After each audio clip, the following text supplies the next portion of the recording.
এই যে আমাদের বার্থডে বয়, হ্যাঁ খাটাতে চাই না কিন্তু তাও খাটাতে হচ্ছে। আমার ঘরের আজকে এরকম অবস্থা, একদম লন্ড ভন্ড, আর বার্থডে বয় আমার খেটেই যাচ্ছে। তার মধ্যে আমার মেয়ে ওর জন্য বানাচ্ছে বার্থডে কেক। এখন ও ড্রাই ফ্রুটগুলো ছাড়াতে বসেছে, কেকের ওপরে দেবে। আমার নাম এই যে দেখুন, প্রথমবার মাইক্রোওভেনে কেক তৈরি করছে ও আঙ্কেলের জন্য। দেখা যাক, প্রথমবার কেকটা বানাচ্ছে, নিশ্চয়ই খুব ভালোই হবে। এখন এই যে ফ্রিজে রয়েছে, পরে দেখাবো যে কি জিনিস ও বানিয়ে রেখেছে। এটা দারুণ টেস্টি হয়েছে বলছে ম্যাঙ্গো, ওটা পরে বানিয়ে দেখাবো।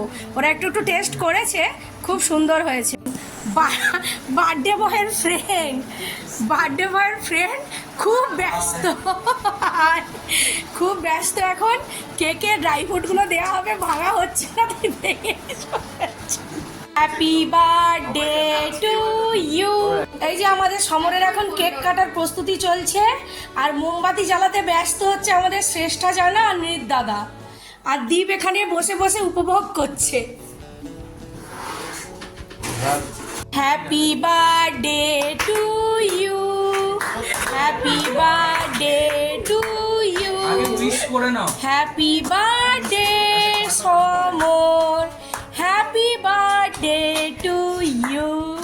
এবার উইশ করো কিছু একটা। নে নে নে, একটা জোরে জোরে। এদিকে তাকাও, এত কাজকর্মের মধ্যে একটা ছোট্ট আনন্দ। পারছিস না, হাত থেকে হাত দিয়ে গুঁড়ো গুঁড়ো করে।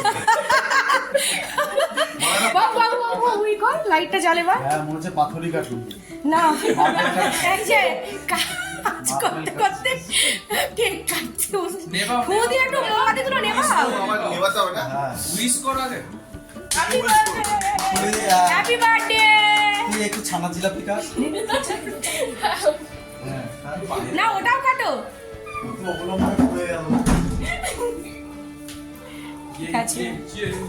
এটা কাটা যাবে না, সব আম দিয়ে আইসক্রিম বানিয়েছিল, এটাও কিন্তু সারপ্রাইজ ছিল ওর জন্য।